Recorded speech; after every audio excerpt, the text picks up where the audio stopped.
The Warcrow Adventures Kickstarter is now live and we have a prize up for grabs. One lucky backer is going to win their core pledge. In order to win, you must be a backer of the Kickstarter and a subscriber to OnTableTop. For your chance to win, get your comments in on any of the videos we've made for Warcrow Adventures, either on YouTube or across at OnTableTop.com.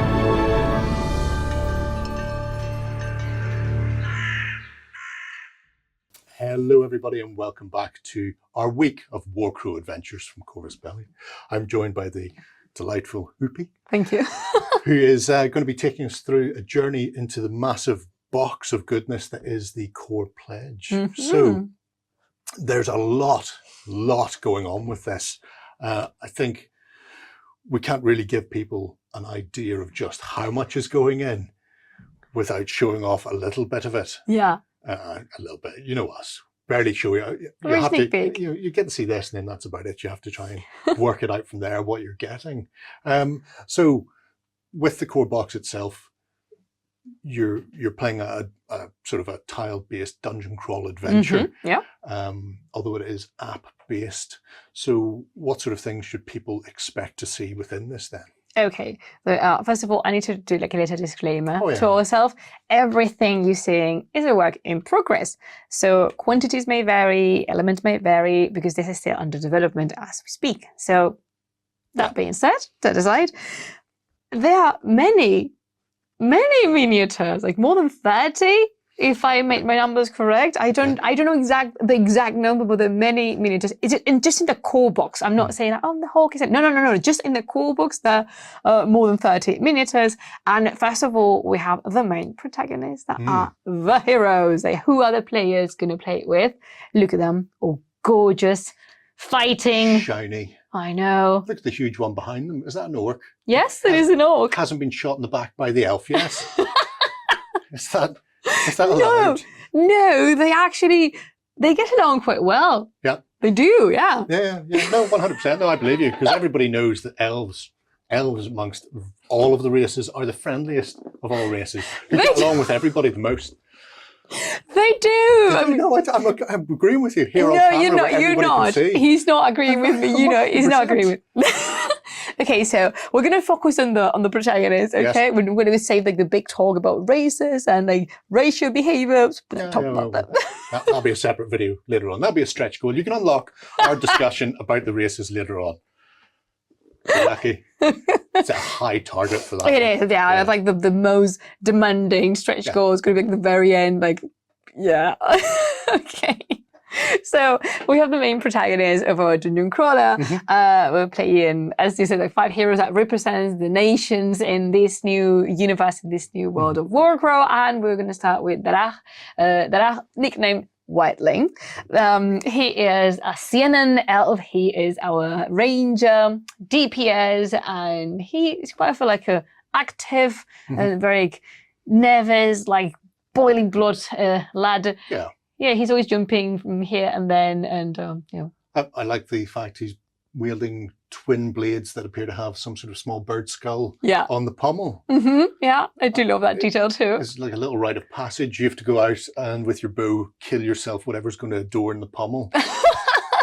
Other people come back with, foxes, wolves, that sort of thing. With a big, massive blade. He came back with a couple of daggers and some chicken skulls on it. But, you're doing your best now. Yeah, I don't know if that's a canon thing, but we should make it. Oh, I think so. It makes an awful lot of sense whenever you get right down to it. Yeah. I also like the illustration with the sort of, you can't see it on that one, but we can see it definitely there. The skin tone on him. Yeah, because he has vitiligo all over his body, and actually, some people ask if the dreadlock, if the greyish dreadlocks are because of his age.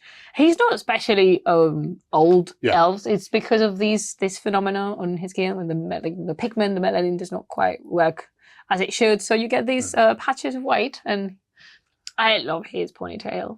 It's like massive. I don't know how he ties that up every single one, if he ever does, but it's like a super nice ponytail. Well, it's either just lashed together with a bit of strand of vine or creeper, or perhaps he's encouraged a small snake, tiny danger noodle just to wrap around it and pull it in there.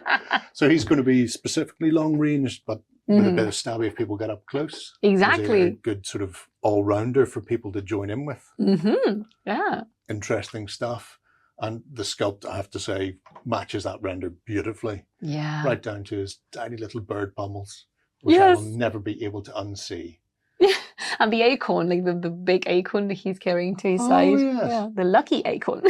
Lucky acorn. From small acorns, great oak trees grow. So what will grow from that? Oh, you should see the size of the oaks. Oh, yeah. Properly big. Well, that's what you want to see in life. Yeah. Okay, right.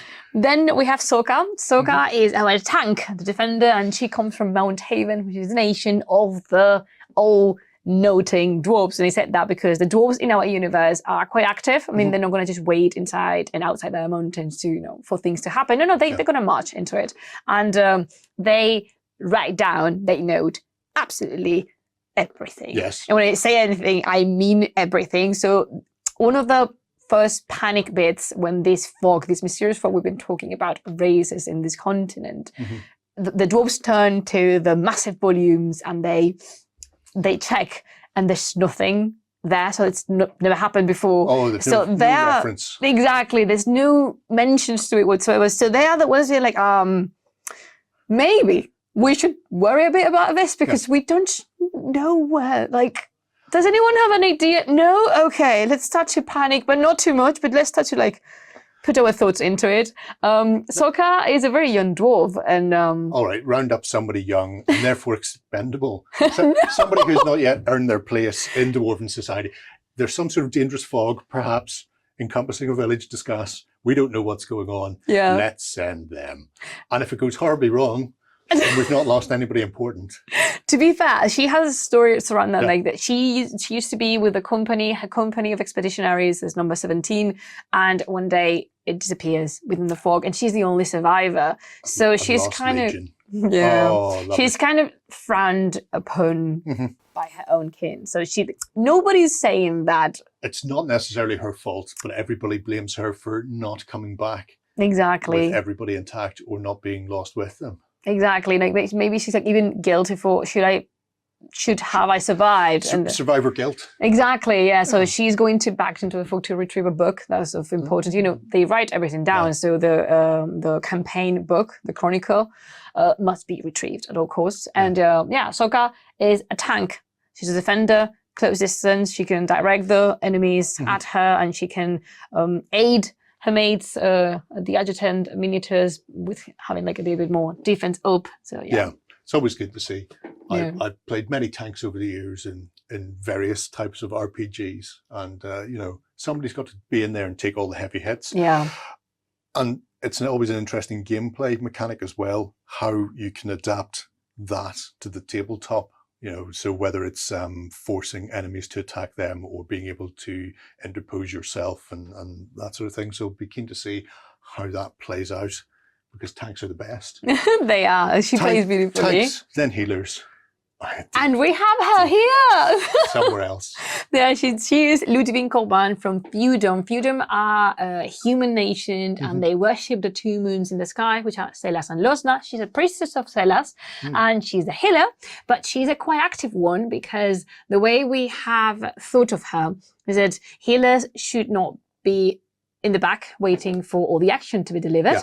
Rather, Ludivine can heal while smashing skulls of her enemies, and that is beautiful. Sounds like a cleric I know. Oh, she's lovely, and she's like the mama bear of this group. Possibly the only reason the other four had not killed themselves is because she's there. She is infinitely patient, and she's very loving and caring. She's like, she will be the one that has everything you need in her backpack for every kind of random occasion. She has that with her. The voice of reason in there. Yeah. I really like the, I suppose it must be two crescent moons overlapping in the sort of Celtic knotwork there around the tabard as well. Yeah. It's a really nice logo, and then replicated on the shield as well. So the shield is beautiful, yeah. Is she the only, I suppose, not caster, but is she the only religious type within the world, or are there multiple religions depending on where people are going? I know I'm going slightly off book, but I'm curious. No, it's like some other regions of the world had developed we can say like cults or beliefs or religions. This one is like a well-organized religion, but it's not the only one. Yeah. Happens that not for everybody is like as important religion as it is for her. She's like very well like religious oriented.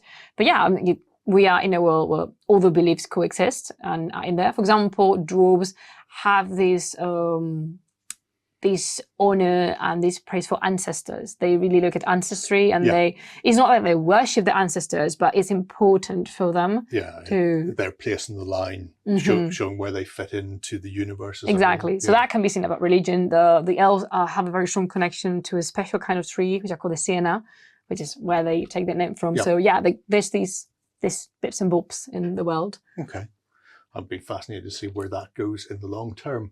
Then we have, I would say, the hegemony of Embersig. Yeah, very well. Okay. The illustrious hegemony of Embersig. This is the biggest empire, and it's a very cosmopolite one because in here we have humans, we have Aestari elves, like this one over here, and we have Rend dwarves. So this madame here is Lady Naida Caladrin from the Faculty of Magic of the Hegemony of Embersig. Oh no, a teacher. Yeah, she is a scholar, actually. I don't know if she actually performed as a teacher, but she is definitely a scholar. She is the wizard and the elders, because she's almost 400 years old, and she's a serious madam. She is like, I can see that with the glasses on the end of the nose. Exactly. And she's serious and she's focused.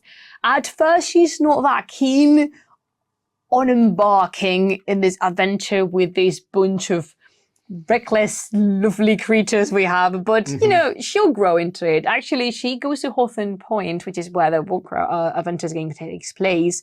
She goes there looking for her brother. She has a twin brother, and he sent her a letter that he was there, and he sent her a letter that left her a little bit worried because they have this twin connection that she can feel or sense things around her brother's doing, and she's a little bit apprehensive as to what he's got himself into. Exactly, and she's going, You've got the school mom, did exactly what everybody expected of her, and then there's the rebellious brother off riding horses up and down the countryside in wee small hours with a leather jacket on. Exactly. Are those little ink stains on her hands as well? Oh, that is the stain. Because in this world, magic can be performed, but has consequences. Oh, okay. So when you perform magic, these spots appear. This is called the stain. And it can be dealt with, it could be cleaned, but if you don't do something about it, it becomes permanent. And there you have the tinge. And the tinge can unlock a series of very powerful abilities, yes. But it can also be very, very dangerous. So Naida knows about this, and she's prepared to deal with the stain in her equipment. And because I have not mentioned this, but yes, all this. Actually, you know what? I'm going to comment once we covered all the heroes. Sure. I'm going to go by the details and like mechanical details about them. Do you know that I need to mention this? Do you know that on her dress is freehand painted? I was about to ask about that because it's a heck of a look, isn't it? It is. And I'm sure everybody at home will be able to do that very easily. I believe you can get freehand flowers in a bottle these days from most paint manufacturers. You just brush on, and those will just appear there. Yeah, but no, these are like freehand. It is a stunning. I'm impressed. Yeah. I really like glasses just perched on the end of the nose. It's just adorable. Yeah, I mean, as people that wear glasses. No. We love that, There's not enough glass representation in gaming. Say it. I'm just saying. Preach. Yes. Everybody should have glasses, and anybody without glasses should have massive modifiers to any ranged attacks. Yes. Because how can you see what's going on from that distance? I certainly can't. Yeah, me neither. There we go. And then we have the big hitter. Yes, we have Ormuk from the Northern Tribes, our orc warrior, the sturdiest, the biggest. And he also performs, he is kind of like midway between Darach, who is a DPS, and then Soka, who is a tank, so kind of in between both roles. And off tank. Yeah. So somebody who can take a punch without falling over, but is mostly there to do the damage in the long run. It's nice to see an orc being portrayed in a tabletop game where they're not just the villains coming to attack everybody as well. Oh, we love that. Yeah, we have among Corvus Belli's people, we have a very big bunch of orc fans, and that's fair. That was key. I'm surprised it wasn't just a whole range of nothing but orcs as well. And again, very distinctive style of both dress with that sort of, it has a very pagan Rus look with the big baggy pants tucked in. Yeah, I love the boots. tribal tattoos then as well. So they are not tattoos, they're scars. Oh, scarification. Yeah, there's scarifications that the orcs do that on purpose to themselves to mark them as warriors. And this illustration is everything. Like, wow. Big boy. It does scream barbarian, I'll give it that. Yeah. I'd like to point out to Dara there at the start that you don't come back with a couple of chicken skulls. No. You come back with whatever that is. I don't know the name. I don't know what the name is. I have no idea what it is, but I love it to bits. And yeah. Yeah, that's like, he would walk up to that and say, this is how it's done. Yeah. You tiny one. You tiny little chicken skulls have a place here. So yeah, Ormuk actually is... his story is one of the most interesting because he was separated from his tribe during a skirmish against the hegemony of Embassy in the Eleanor Chains. And after a very long journey and a very exhausting one, both physically and mentally, he reached Hawthorne Point. He appeared there. And actually, there's an NPC we'll talk about in Levi later that will help, because in this world the northern tribes are represented by orcs and Varang, which is a race we created in Corvus Belli, and they have an alliance and they go together. And these all the NPC, he's a Varang, and he helped Ormuk a lot when he arrived in Hawthorne Point. So he didn't just wash up there in amongst the mesh and have to worry about having no friends to help them out. No. I feel bad for whatever it is he's about to decimate with that flail. Well, the side of it is that thing he's about to smash, that's already dead. Oh, that's so right then. Yeah. Oh, yeah. No, it makes it better. I don't know. Does it make it better? Club away, club away, Ormuk, you legend, you. It's a heck of a flail as well. It's like somebody broke his favorite axe, and rather than discard it, he just chained the broken part to the rest of the half. I thought, I'm just going to club you with this now instead. Recycling, reusing. What's they call it? Upcycling, is that it? Yeah. Better than an axe, because when you put a shield up to block, the head comes over the top and then smacks you on the head instead. So yeah. So now that we the heroes, we have each hero has what we talked, it's like a known mechanic, we call it special ability. For example, Sokka can taunt, Ormuk uses rage to make his attack stronger. I can see that. That uses the Hunter's Mark. Ludivine uses her aura to affect the allies, and Naira uses the Naurlin, which are like little lightning orbs to be placed around the tabletop.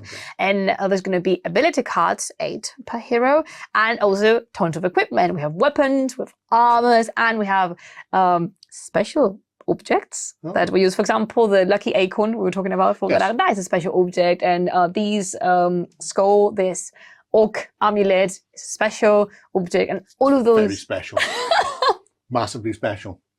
Yeah, all of those are going to contribute to create your own gameplay, because in this game, playing with different characters, it contributes differently to your experience of the campaign. They're very different among them, not only because they are playing a role, say the healer, the tank, the wizard. Not only that, but because the game mechanics for the character is different. So you have to explore and learn what works for you. And there's it's very interesting. Yeah. So when people are playing, are they always going to be using all of the hero characters? Because I know some games you always use them even if you don't have enough people around the table, and you just divide them up because everybody's essential. Or can you play with lower limits? So can you play with 2 or 3 heroes and then change who's going to be in there? Okay, so it depends on the part of the campaign. So at the start of every mission, you will be asked to choose 4. Okay. There's 5 of them, so you then go with 4. And actually, the optimal way to enjoy the game is with 4 characters on the table. There's no solitary. We have not created this a solo mode, because that will be an entirely different game. And sure. Yeah, would not. It's didn't think of that as a possibility. But if you are more skilled and if you have more experience in dungeon crawlers, maybe you can go with, say, I'm going to play 2 characters, you another one, and then another one. Yeah. Somehow you can make it a little bit more difficult by taking 1 character from tabletop, but the optimal way is having at least 4. It's playing with 4 and then 4 characters. Yeah. 4 characters, it doesn't equal 4 players, but the game is tailored for the 4 characters on the tabletop, and you should never go anywhere without a tank. I'm just saying, tank and healer. See, that's why you need those 2, and then DPS. Who cares? DPS. I'm feeling a little of I'm not going to say bullying because it's not bullying so far, but sweetheart, you're going to have it hard in here. But he's going to conquer your hearts. He's done with all of ours. Speaking of conquering people, then we have the misunderstood part of the game. They are. If you ask me, they are. Yeah, though. You know what? I once was talking about them with I don't know. I remember who it was. It was it was another medium, a Spanish YouTube channel, and I called them the bad guys. And she said very wisely, they are the villains, but not the bad guys. And I said, you know what? I'm full on with this. I love them. They really, really are the favorite of many because they've become super popular. These are the enemies to face in the dungeon crawler, the Scions of Yaldabaoth. So the Scions are a bunch of first of all, the elite is formed by elves, but also you can find humans among the ranks, and they're following the instructions of the architect of flesh, Yaldabaoth. Oh, nice. Yes. Yeah. And there's many of them. We have these lovely thingies in here. They're supposedly, these are the husks, and they are bodies that were reanimated. Believing they were humans once, but actually we don't know. We can't be sure. Because the tar, this blackish tar that acts as the spine, is modified a lot, the bodies. So twisted beyond actual recognition, which is probably not a bad thing, because if one of them turns out to be somebody you used to know and that's coming creeping towards you, you really wouldn't want to recognize them. Exactly. Derek, is that you? I feel I'm going to have to get Umric to go and hit you repeatedly with his flail. Yeah. It's a heck of a looking thing. I particularly like the sort of the tar spine spikes as well. And the fact it seems to be dripping upwards. Gravity is not a barrier to this type of material. They are moving, this tar is the one that moves them around, and I will tell you why in these a few minutes. The husks, they're not especially strong, but they can be a menace when put together. And when in a horde, you cannot. This is a kind of enemy it would not be wise to underestimate, because they're one by themselves. You go, oh, it's weak, it's terrible, I don't care. When there's no space left around you because it's completely filled with husks, then at that point they become a whole different concept altogether. And again, another stunning paint job. Have we seen that symbol before that's on his breastplate? Yes, that is the symbol of the Scions. Many of the miniatures and many of the characters, I think almost all of them have it, and if not all of them, almost all of them have them some hanging or just there somehow. Because this is the way of marking they belong to the Scions. Yeah, because otherwise I wouldn't be able to tell whether that was a hero or one of the flesh architect's bestest buddies. To be completely fair, I would play with this if it was a hero. Oh yeah, you would.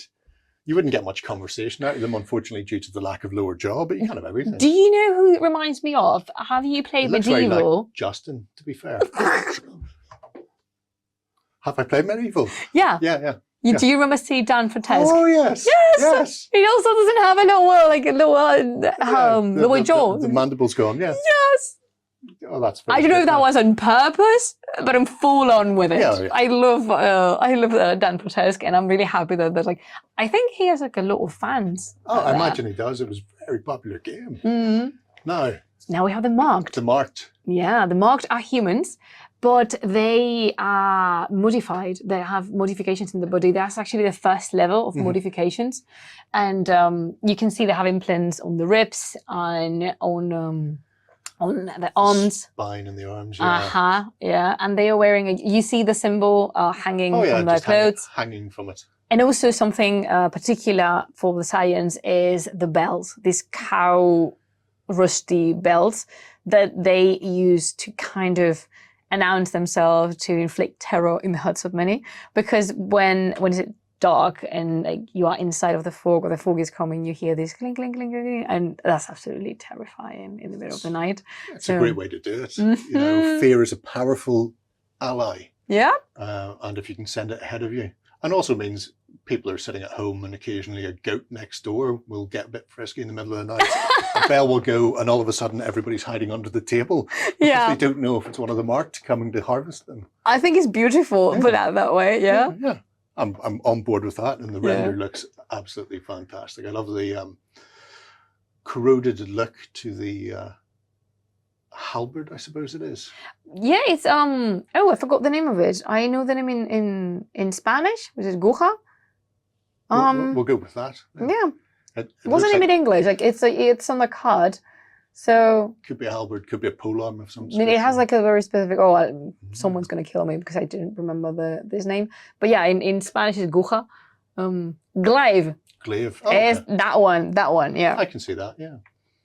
I've never seen a glaive so corrupted, thick, and chompy before. But you know, I'm on board with it. Yay! There's a little trifecta of marked and husks doing the Lord's own work out there.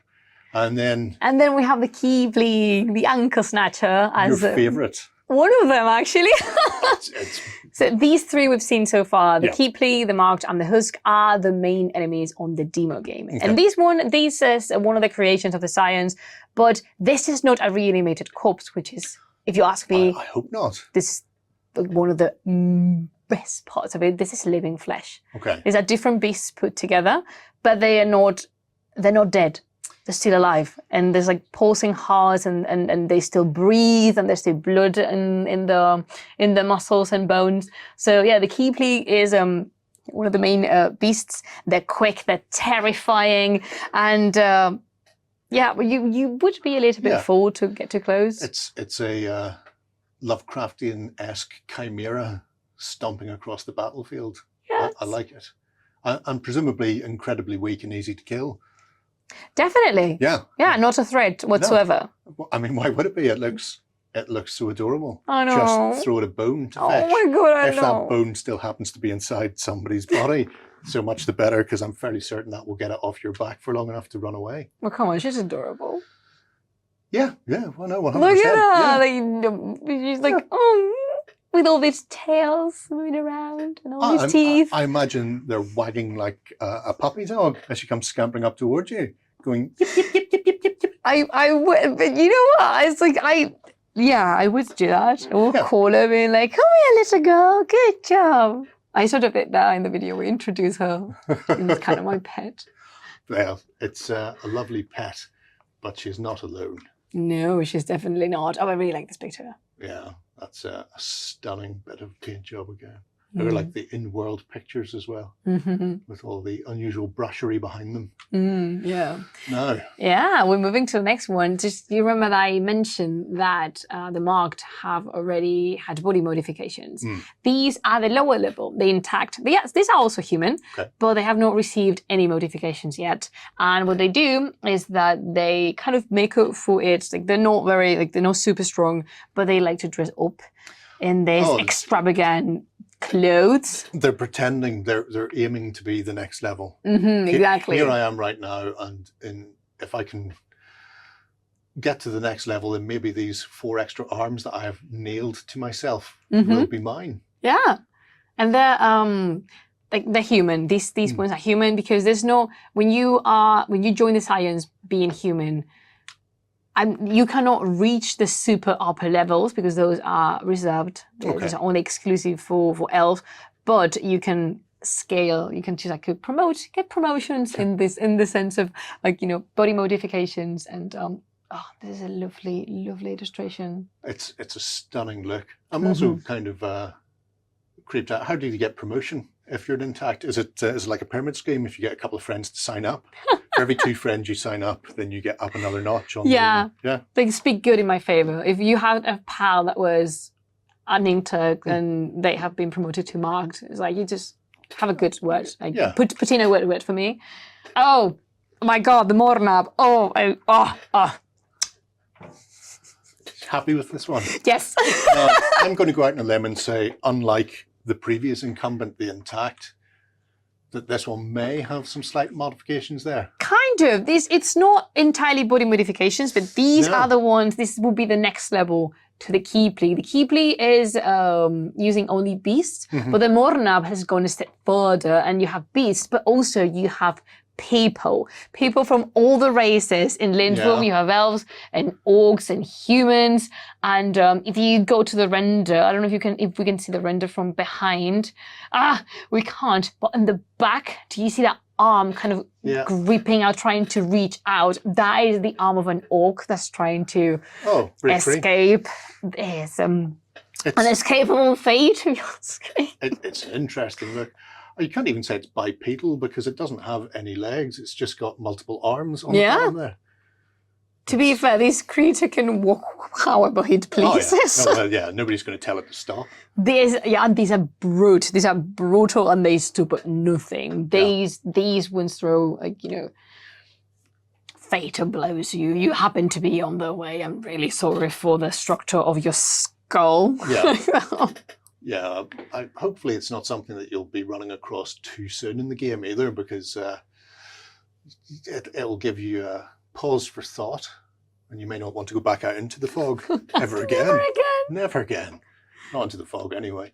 And then we have this lovely Fidalu. The Fidalu there will be something in between the Keeply and the Mornab. I know that this also has implants and modifications, but for beasts again, only animals, because they said the Mornab is like the highest level. This is like toned down. This is the kind of creature that is not especially strong, but is incredibly annoying. Do you see the organs that they have on his on the chest? These ones actually they work like bagpipes. They're filled with air. You press them, they screech and shriek and just throw out these incredibly annoying noise that can stun their prey or even terrify, scare them to death. And they can fly, so that I've noticed the wings. I'd hoped it was just there for some form of cooling. No. If they get very, very hot, that they can just spread the wings and thus get a lot of body cooling on the go there. Yeah, people call them the whistlers. Oh, right. I'm assuming that's because of the noise they make as they dive bomb towards you in the middle of the night. Yeah. That is actually the best way to describe what the Fidalu does. Yeah, definitely. Yeah. Okay. They look like a delight. Yeah, they do wreak havoc on the physical and mental state of the prey. I really hope he holds himself together when he's flying, because otherwise he's going to leave a heck of a mess on the ground. Who's going to clean up after this? Well, clearly I'm not. Elves probably will, though. They're very meticulous people, the elves, so I'm sure they'll be right up there. Yeah, Naina is meticulous. Darach is absolutely not. I mean, we nickname him Wildling. Oh, that's true. Nah. Oh, the Namoin. Explains the dreadlocks. Yeah. Oh, the Namoin. That I know is not pronounced like that, so... that's all right. But might me. We'll run with it. This is a very special unit. This is an elf. This is a Dark Mind elf, and the body has been modified in such a way that they can adapt, they can alter the appearance to pretend to be someone else. But it's not just the face, it's the whole body. Right. He's like, you see all the faces that's hanging from... I've noticed the faces and the masks, yes. So this is like different costumes, we can say. Different aspects he can adapt, and the spine is absolutely gorgeous. So a type of like a mimic assassin. You'll be shaking hands with Mum, and then unfortunately Mum will stab you up. Definitely. Yeah, the silent killer one, and they're very quick, and they can camouflage in between, like they can really merge with the people and you would not see them. Okay. But apparently, suddenly it's like, haha, surprise, boom. It's interesting. I like the skinless face where you can see all the musculature on there as well. And a fascinating render as well of the concept. I'm looking at all the little medallions with the faces on the... I feel like he's holding one of them, like just about to put like his nest costume on. I assume that means he can creep right up on the party then without anybody being able to get a shot in. Oh no, I have no idea. Perhaps, yeah, maybe. Perhaps maybe that might be a thing. That might be a thing that happens. But who can say for certain? And then, oh my god, the Anointed. Oh my god, the Anointed! So, okay, I said if you're a human and you join the Science, there's only so much you can do. This is a top of the top of the top. This is an elite warrior special unit whose job is to protect the progenitors. These are the elite, the elvish elite, and these are their bodyguards. They are coated in plated armor made of, made of everything actually, made of muscle, made of tissue, made of bones.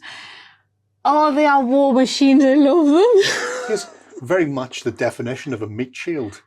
And it goes to show that, tanks, what can I say? You're welcome. Oh my God. Is it? Yeah. They are, the defenses are almost impregnable. They're lethal, they're cunning. It's a heck of a look. And the sword can extend. Oh. Well, that's exactly what they need to be able to whip you from a distance with their sword flail of bone. And that face, that head. Oh. It's a stunning look. I was going to say it has that eyeless look, but then I suppose it's entirely possible that there are 4 eyes or none at all behind that grill right at the top. We will never know. Yeah, I'm not taking the helmet off. No. It's not happening. I'm not getting close to one of these. Well, the tank will have to. But I can admire them. We can admire them from a distance. From a distance, yeah. For a very safe distance. Very say safe like distance. The next 100 to 125 kilometers and a good telescope. That would do. Everybody's going to this mist-shrouded village. What about going on a boat just off the coast where we can watch everything that's taking place without having to worry about it? Speaking the words of the wise. Yes. Makes sense. And speaking of eyes. Yeah, that's the progenitors. There's the elite of the elite, the highest rank a Darkmind elf can reach within the Science. These are the big fish. Yeah. The power of the progenitors is immeasurable, and they have become adept to 3 different things: body modifications, the reanimation of dead bodies, or magical arts related to the fog. This one is what we call a sculptor. This is a master of the living flesh. This will be the kind of elf that that creates and crafts creatures like the Mornab, like the Fidalu, like the Kipling. That's them. So they're responsible. They are, yeah. And look, there he is going about his work as well. A little bit of suturing and stitching. It's funny you call him Big Fish because it looks like a hammerhead shark is coming to visit. Oh my God, I haven't thought of that one. Yeah. It's an interesting concept as well. I really like the unusual take on the villainous elves. They're not just, here's elves, but they dress like emus. Oh yeah, like the dark, oppressed and very sad looking elves. Yeah, they actually have a whole structure behind them where they have a hierarchy and they can just quite happily build upon their selves. Every step up the ladder is a step to perfection. Exactly. And in this case, that perfection happens to be all the eyes and 2 more pairs of arms. Yeah. I almost missed the other ones, hiding as they were in the cloak. Multiple torsos. Multiple torsos. Because if you've got 1 heart, then surely 2 hearts is better. Yeah. And as many livers as you can cram in there for drinking. They're elves. They're bound to drink. Yeah, definitely. The finest of brandies. And by stark contrast, the puppeteer seems almost subdued. So the puppeteer actually is a Darkmind elf, but they are not as high as the progenitors. Okay. But they know magic. They are artists, if you ask me. They are the thing. And they have a very, very consolidated position in the Science. And if something looks familiar, there is this tar, this red tar. This is what's reanimating the husks. Oh, because that weapon she's wielding, it is a weapon, but it's a control bar. And she can imbue power on the husks. It's Marionette's little puppety thing. Yeah. Oh, that's delightful. Exactly. Yeah. And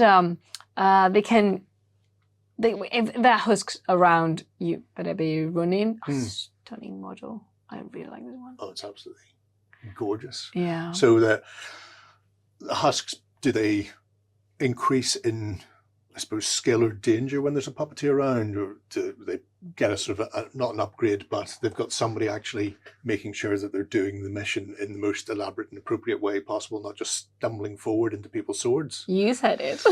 I think I hate them already. Yeah. And the puppeteer is also, I mean, her powers, she can control the husks, but sometimes her praise too. Oh, okay. Because she's a puppeteer. Oh, nice. Yeah. Well, that'll be something to look forward to, won't it? None of that. And I've talked about the progenitor, the sculptor, who specializes in living flesh. This is the weaver, and she specializes in dead flesh. As you can see, she has this tar all over her body, like the puppeteer, like the husk. So this is the master of reanimation. It's like the big elf that is... I'm seeing a lot of eyes in that tar on what is presumably a skull in that hand. I'm hoping that those eyes have come from somewhere else, or it's just been like, I'm going to harvest these eyes. They stay in the tar. They help me. It's what's it? Michelangelo, was it? He said, inside the block of marble, the sculpture's already there, waiting to come out. You just have to see it and then remove what you don't need. And that's what the tar's doing. The tar's going, I think you just need 2 more arms, possibly coming out the top of your head, and then eyes, and then we're done. We're done. All the eyes. All the eyes. All the eyes. All the teeth, all the eyes, yeah. Yeah. And presumably that's got to be right up there in the hierarchy with the weaver. Exactly. Same as with the characters. Each enemy comes with a card, a miniature initiative token. So yeah, loads. I said it before, like more than 30 miniatures. This is what we are talking about. A load of miniatures in this cool box. And a whole host of distinctive types as well. It's not just I've got another elf, but this elf's got a sword. It's I've got another elf, and this elf has been going on the weight gain diet. And his eyes. Have we mentioned the eyes? Yeah. So many eyes. And last but not least, we have the echo. Okay. The echoes are an enigma because they are energy fragments that have appeared, and they use fragmented statues to conform their bodies. Okay. But actually, nobody really knows where they come from. Could be ghosts. Maybe. Could be aliens. Maybe as well. Could be anything at all. Exactly. I really love that. I love I suppose the statuary disintegrating or being reformed where it's crumbled apart with the energy within the echo as well. It's a really dynamic and different looking, I was going to say creature, but who knows what it is. Maybe it'll be a hero in the long run. Time will tell. Oh, could be. I love that. They're huge. They're massive because they're statues, so they're not like human or even normal elf size. They're actually taller. Oh, they're Talos size thing. They're big. Big girls. This is why people should always take the time to make your statues smaller and never arm your statues. If you make your statues as cuddly as possible, maybe a couple of cuddly toys, one in each hand, just in case you never know when something is going to animate one. Oh, flowers or something. Flowers and teddies. That's all you want to see in your echo statues. Yeah. And not that massive sword, which presumably then is about the size of a man. Presumably, yeah. yeah, well, you know, good luck to whoever gets hit by that, presumably. So that's a host of stuff just in the miniatures. Yeah. But we've got so much more to show people. I know, more. This is the Faceless, the Aodaru, which is a creation of the weaver herself. Right. This is the highest, like the highest creation regarding the reanimation of dead flesh. They are created and crafted from different dead bodies to conceive this unmovable beast, because this is just a block of like it's a wall. I like the fact you can punch in every direction and kick in every direction. I know. It's a good start as well. Yeah. What is that it's attempting to hold? That the tower seems to be grabbing an orb. That is why they call the faceless. I mean, the name is Alvaru, but people call them the faceless because it doesn't have any. And also, those who get lost in that sort of strange orb that should be the face, they are prey of this madness, of this insanity. And what they do is that they charge forward and they go like very recklessly. They attempt to attack them in close distance. And that is when the Alvaru really... And that's when you've made your first mistake. Exactly, yeah. So never get close enough to see the orb. No. But at the same time, you have to be close enough to see the orb to attack the creature. I know it's shiny. Send the wildling in first. Yeah. It's the one-time tanks to Why? No. Because you can deal with it from distance. Okay. See, I'm being strategic. I'm not just hitting on elves. No, absolutely not. Yeah. Who implied that? I don't Definitely know. not me. No, none of us here.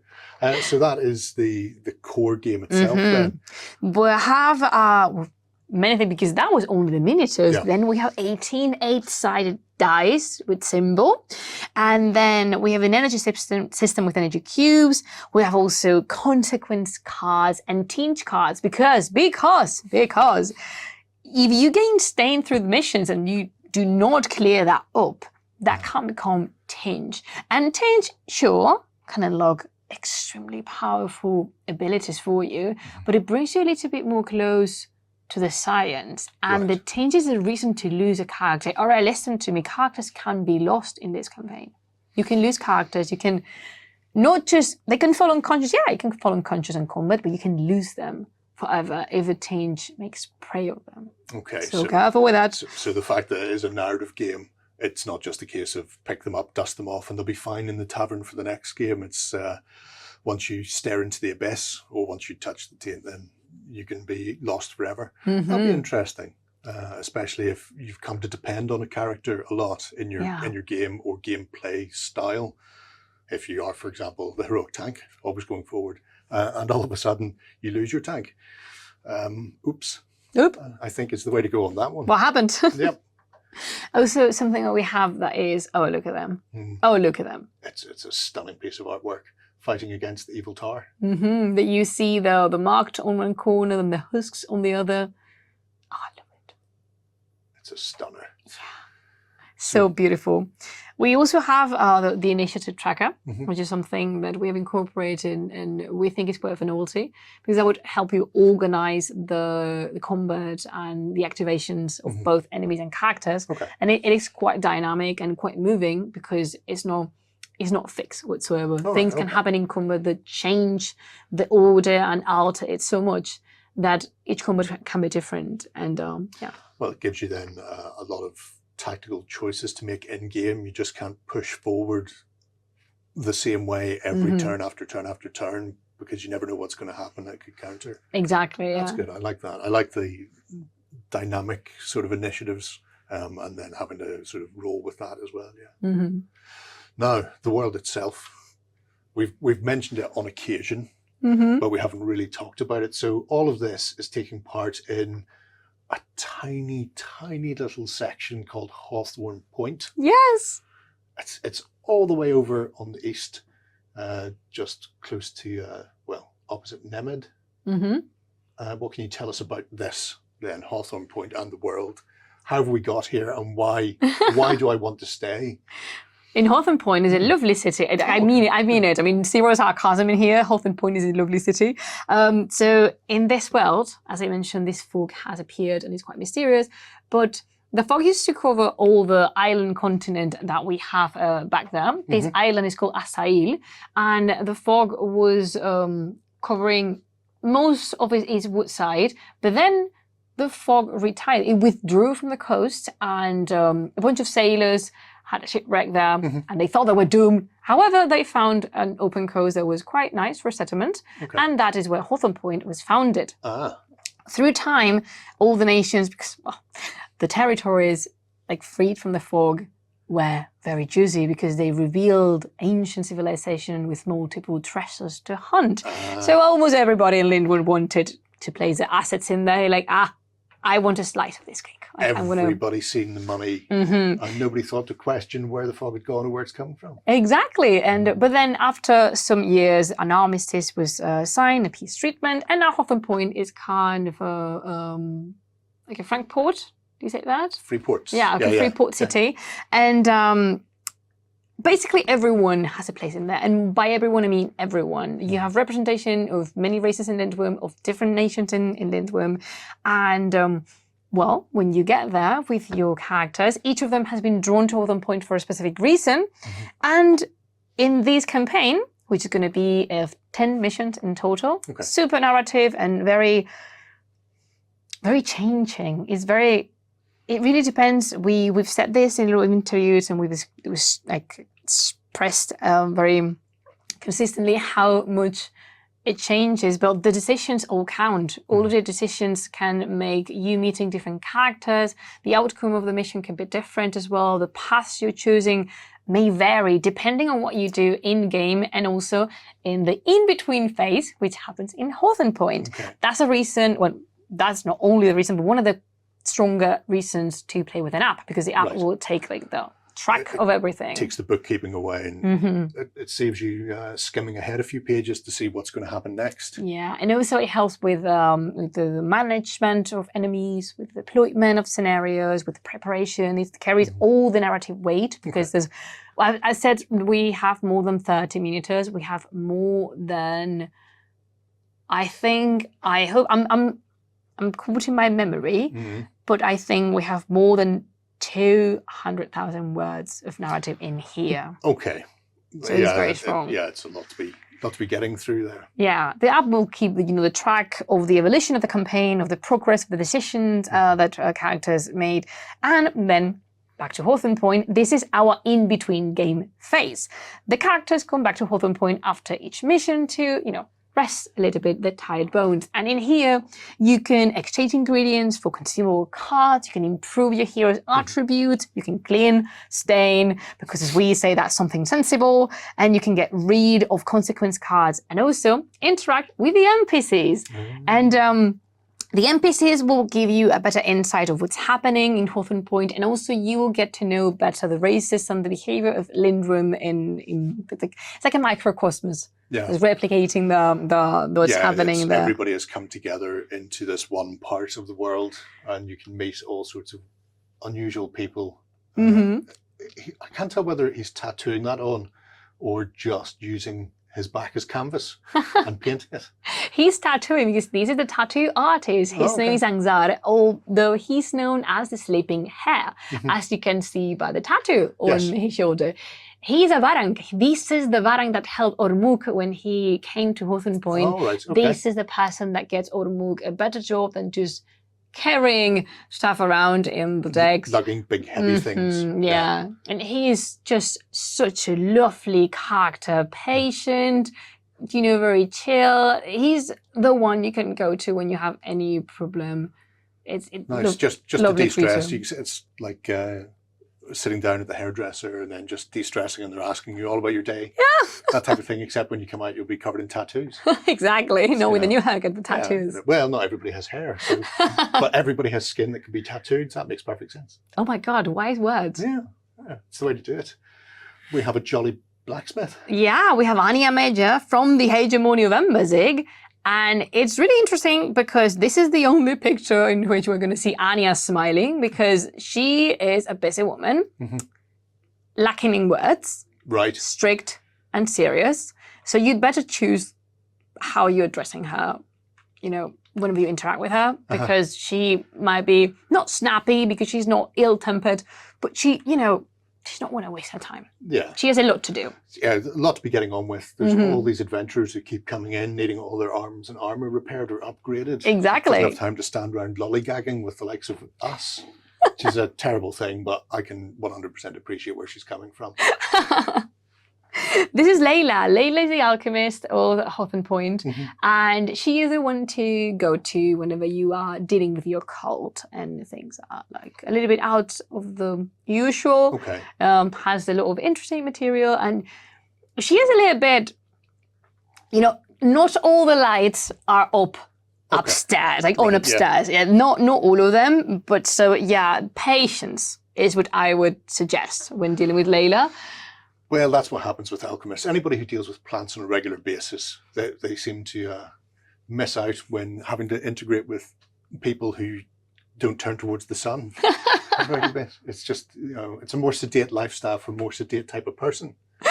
And then this jolly fella comes along and pops up. This is Osmar. Osmar Griselvik, sorry, from Mount Haven. He's a doctor and he's a very caring person. He is the one who'd be like genuinely worried about the health of all his patients. He's a physician of the town. He is very calm as well, very chilled, and he will help you out with a lot of stuff. Not only this is a person to go to with the consequence cards, and Layla is the one to go with when you want to deal with the stain and say like, hey, look, you know. And in this Hawthorne Point phase, if you just use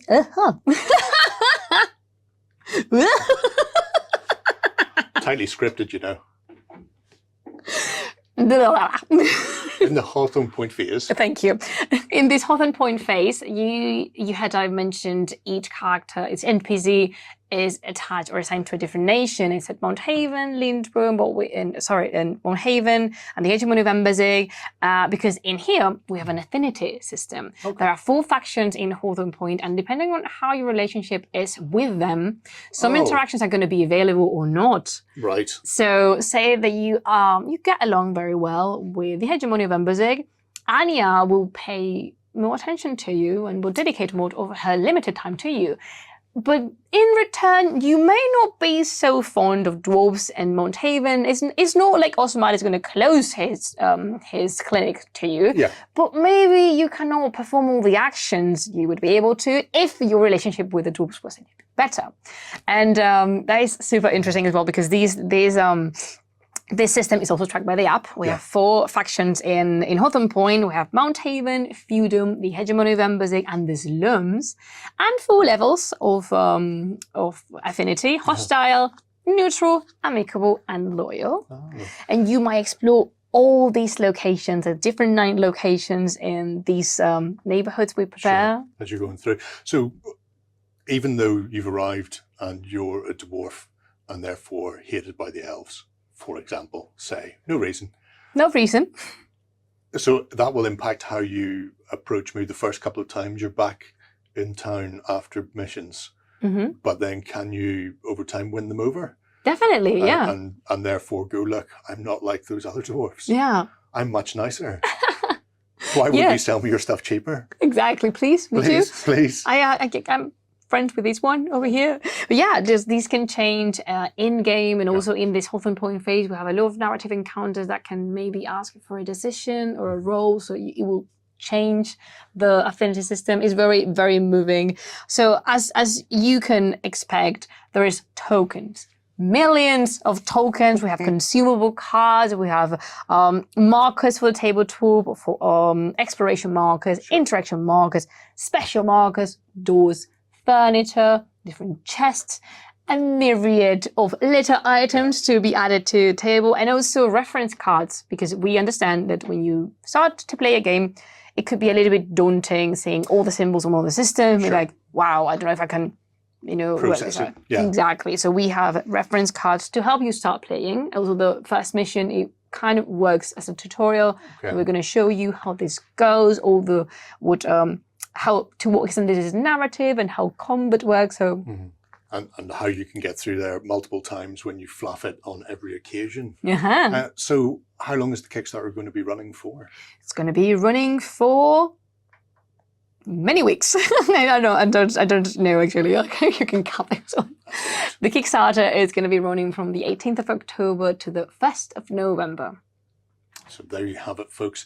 If you are not already interested in Warcrow, hopefully this will give you a reason to come and pay more attention to it. Come over to the Kickstarter, because there will be a host of miniatures in the box, but also a ton of Kickstarter exclusives and a stunning amount of work has gone into this already. And have we mentioned, if you're a wargame person as well, that if you back the Kickstarter, you will have beforehand all those miniatures belonging to the nation, to the army of the science of Yaldabaoth. If you want to get your hands beforehand in those. There you go. If you want to get an early start for an evil army in the upcoming misunderstood army in Corvus Belli's upcoming fantasy war game as well then. So all of these are going to be cross-compatible. So heroes, villains alike. Join us on Warcrow Adventures and join us throughout the rest of the week over here on tabletop.com. The Warcrow Adventures Kickstarter is now live and we have a prize up for grabs. One lucky backer is going to win their core pledge. In order to win, you must be a backer of the Kickstarter and a subscriber to OnTableTop. For your chance to win, get your comments in on any of the videos we've made for Warcrow Adventures, either on YouTube or across at OnTableTop.com.